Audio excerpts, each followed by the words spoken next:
দিনের পর দিন আমাদের উপর মহলের চাপ বেড়েই চলেছে। ওপেন ফায়ারিং হচ্ছে, মার্ডার হচ্ছে, আর তুমি কি ভাবছো এগুলো দেখেও আমরা না দেখার ভান করে থাকবো? শান্তি, যখন আমার ভাইয়ের লাশ নদীতে ভাসতেছিল তখন কোথায় ছিল আপনার শান্তি? হ্যাঁ, আমার ভাইদেরকে যখন কুকুরের মতো মারতেছিল তখন আপনার কোথায় ছিল উপর মহলের চাপ? তাই বলে তো আইন তুমি নিজের হাতে তুলে নিতে পারো না। আইন, সেই আইন তো আপনারা ডয়ারের ভেতরে তালা দিয়ে রাখছেন, আর আমি সেই তালা ভাঙতেছি।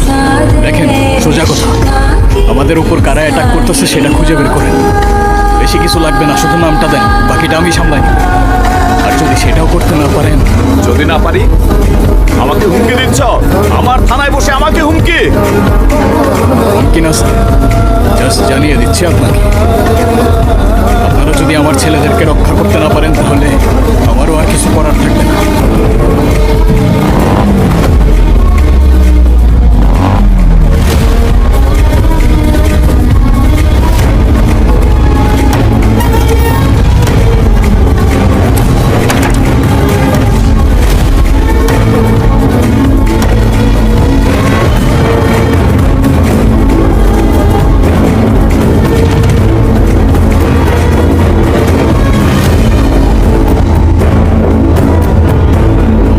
এই সজীব, এই এই টাকা আমার দিকে।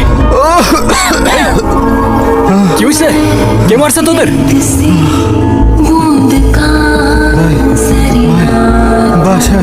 বাসার ভাই, সুভানের ছেলে ভাই, সবাই রে ভাই।